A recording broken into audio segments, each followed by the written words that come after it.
Gente, o nosso terceiro e último princípio é o princípio da autonomia. Ou seja, cadê os slides? Ou seja, o que esse princípio ele quer dizer? Veja, o princípio da autonomia, ele diz que o título, por si só, ele configura um documento constitutivo de um direito novo. E esse direito ele é autônomo, ele é originário, ou seja, ele nasceu a partir da criação, da origem daquele título, e, por fim, ele é desvinculado de qualquer relação anterior que lhe deu origem. Ou seja, um exemplo, eu tenho uma relação com Ricardo. Ricardo, eu devia um dinheiro a Ricardo, eu paguei a Ricardo com um cheque. Ricardo, de posse desse cheque, ele, em vez de depositar, ele repassou esse título para um terceiro, para João.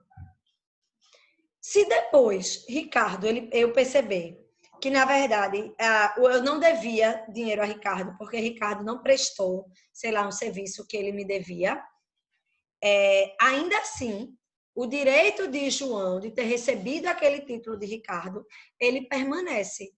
Porque o que está previsto naquele título, em decorrência, inclusive, dos princípios anteriores, ele é totalmente dissociado da minha relação com o Ricardo. Então, ele não tem nenhuma relação com a relação que lhe deu origem. Segunda característica do princípio da autonomia. Os vícios de determinada obrigação, eles, da mesma forma, não se estendem às relações sucessoras, às relações que vierem posteriormente. O legítimo portador, minha gente, quem estiver de posse daquele título, ele pode exercer o direito nele previsto, independentemente das demais relações anteriores, estando completamente imune aos vícios ou aos defeitos que eventualmente eles tenham cometidos. Veja, Fábio Lhoa ele tem um livro só, ele tem uma série de artigos, de dispositivos falando de princípios, né? Eu já conversei com vocês sobre isso. A tese de doutorado dele foi sobre isso.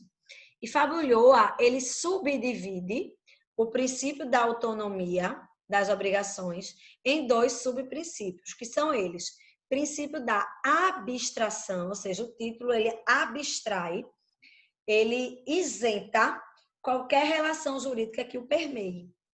E, por fim, inoponibilidade das exceções pessoais aos terceiros, ainda que sejam terceiros de boa fé.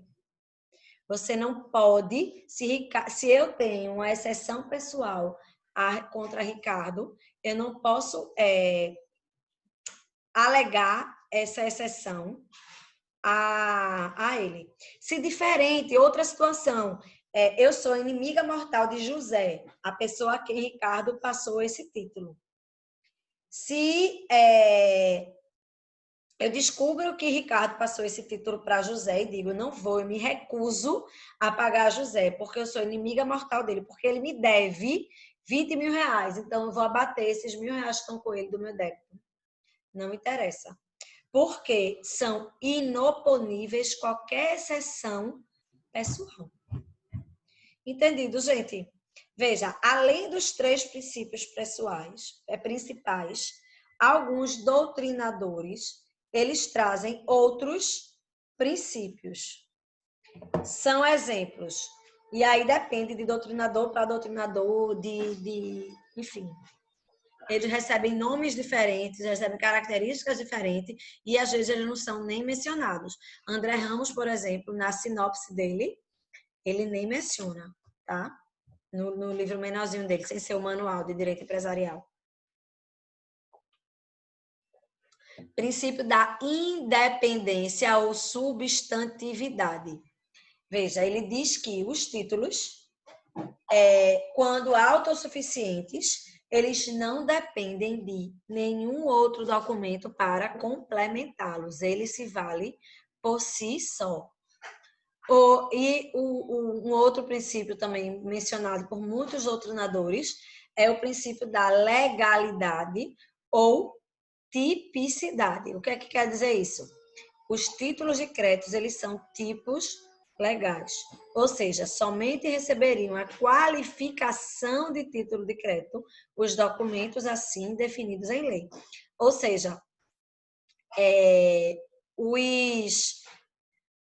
por esse princípio, os títulos inominados previstos no Código Civil, eles não seriam títulos de crédito, eles seriam títulos pertinentes a relações civis e não relações empresariais, certo?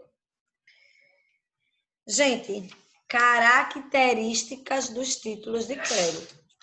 A gente viu os princípios, agora nós vamos ver características. Em primeiro lugar, os títulos de crédito, eles têm natureza essencialmente comercial. O que foge um pouco disso é o cheque, né? Mas, porque hoje em dia você usa cheque para qualquer coisa, né? Não necessariamente comércio, mas a essência do cheque, ela também é uma essência comercial. Gente, os títulos de crédito, eles são sempre documentos formais. Ainda que estejam passando por uma desmaterialização, não tem mais a cártula como pré-requisito, esse documento, ainda assim, ele tem uma série de requisitos legais. Quem diz esses requisitos depende. Às vezes é a lei, às vezes é o Conselho Monetário Nacional, mas ainda quando é o Conselho que diz, a lei diz que o Conselho quem vai dizer, certo? Esses documentos, eles sempre vão ter natureza de bens móveis, tá? O título, ele é um bem móvel.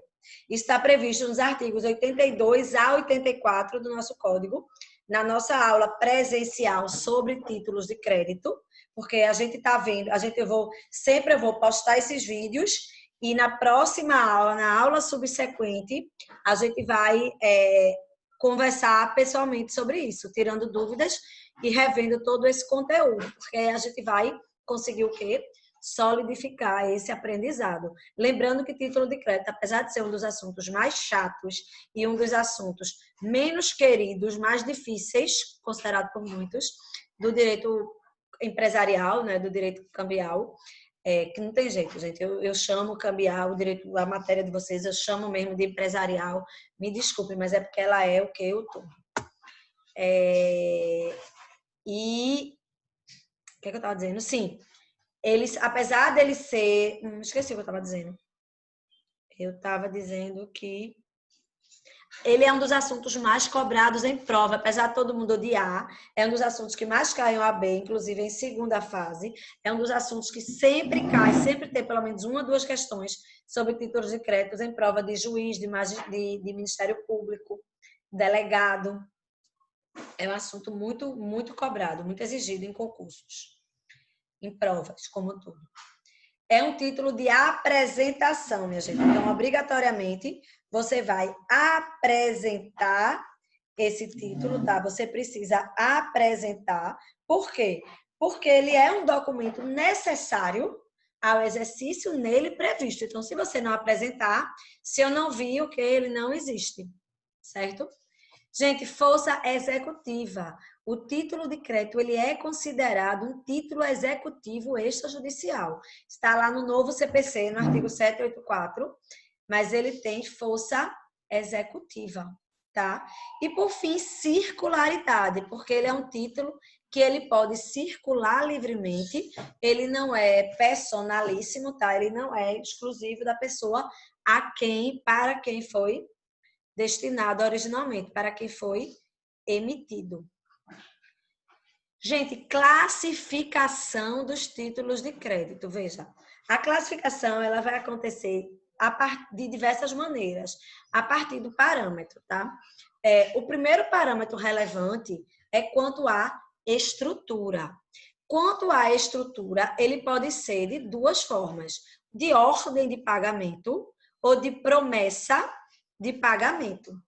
A ordem de pagamento ela ocorre quando ela gera 3 situações jurídicas distintas, a partir do momento que ele é emitido. 3 situações jurídicas, na verdade, ele quer dizer que ele gera 3 figuras diferentes.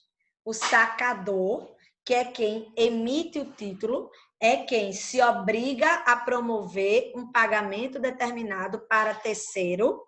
Esse terceiro, por sua vez, é o tomador, é em favor de quem o título ele é emitido.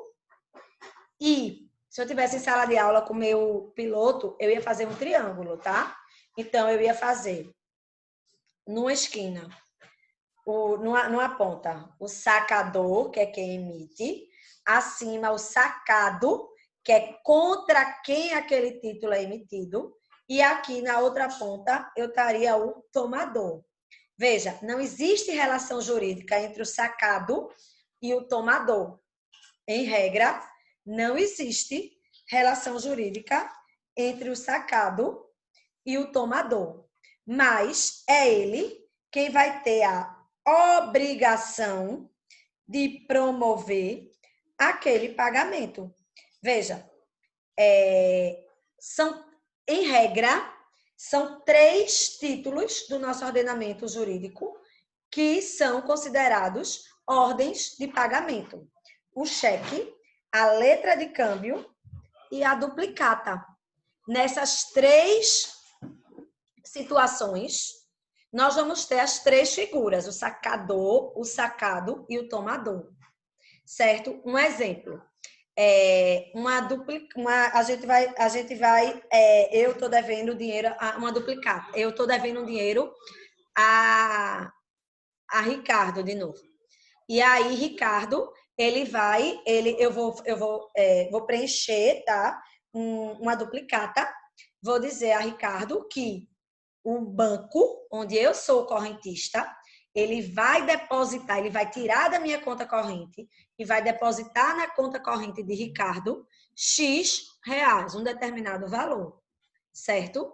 Então, isso é uma ordem de pagamento, tá? Em regra, nessa ordem de pagamento, cabe ao sacado ele receber aquela obrigação, ele fazer o aceite daquela obrigação. Porém, em relação ao cheque, o banco ele não pode se negar a promover esse pagamento. Então, é possível afirmar que o cheque ele é uma ordem de pagamento atípica. Porque ele não pode, ainda que eu vá gerar uma obrigação para ele não pode se negar a promover esse pagamento. Ok? Então, isso é a ordem, resumindo, a ordem de pagamento, ela tem 3 figuras, sacado, sacador e tomador, e ela é utilizada na letra de câmbio, no cheque e na duplicata. Diferentemente da promessa de pagamento, a promessa de pagamento ela vai gerar uma promessa, ele vai gerar uma situação. Então, nós só temos 2 figuras jurídicas. Nós temos o sacador, tá? E o tomador. Ele também é chamado de promitente. Eu prometo pagar determinada quantia, certo? E o tomador é quem recebeu aquela promessa, tá? Então, veja, qual é o exemplo clássico? É a nota promissória. Eu vou emitir uma nota promissória dizendo, eu me comprometendo a promover um pagamento no valor de X reais para fulano, meu tomador. Então, daqui a X dias, digamos, daqui a 30 dias eu vou pagar a fulano R$2.000. Então, naquele dia, eu vou me dirigir a fulano, eu vou efetuar o pagamento, eu vou receber de volta a minha nota promissória e eu vou rasgá-la, eu vou guardá-la, eu vou fazer o que eu quiser, mas eu vou receber de volta, porque eu promovi o devido pagamento, certo? Eu vou parar aqui e volto com as próximas classificações.